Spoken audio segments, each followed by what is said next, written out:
Depuis l'arrivée au pouvoir de Donald Trump, il y a quelques mois, on assiste à des attaques sans précédent sur les sciences, sur toutes les disciplines, que ce soit l'astrophysique, ma discipline, ou les sciences humaines et sociales, vraiment toutes les sciences sont menacées. Donc c'est concrètement des emplois qui sont perdus, des milliers de personnes qui ont été licenciées, des visas d'étudiants qui ont été révoqués, des bases de données qui sont supprimées.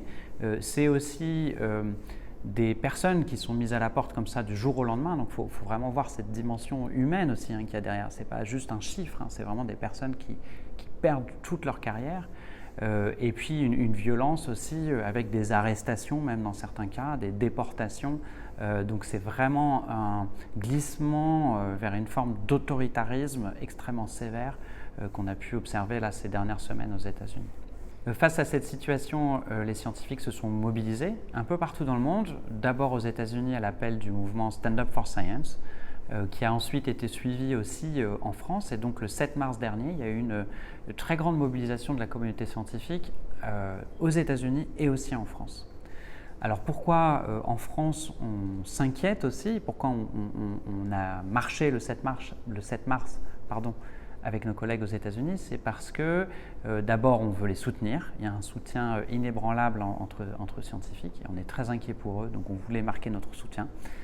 Et puis on s'inquiète aussi du fait que ce glissement vers une forme d'autoritarisme, ces attaques aux sciences, elles sont faites un petit peu partout dans le monde. Il y a ce moment orwellien qui consiste à transformer les vérités pour en faire des opinions et vice-versa. C'est le fameux 2 et 2 font 5 de Orwell, et on a l'impression que pour Trump, si 2 et 2 font 5, alors 2 et 2 font 5.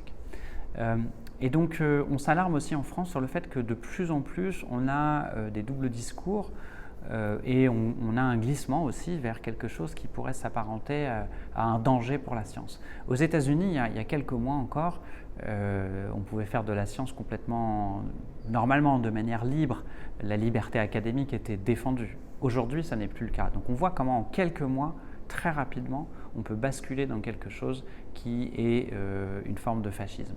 Et donc c'est pour ça aussi qu'en France on s'est mobilisé, c'est pour alerter et dire attention, cette dérive, elle peut être extrêmement rapide et donc il faut tout faire pour s'en prémunir.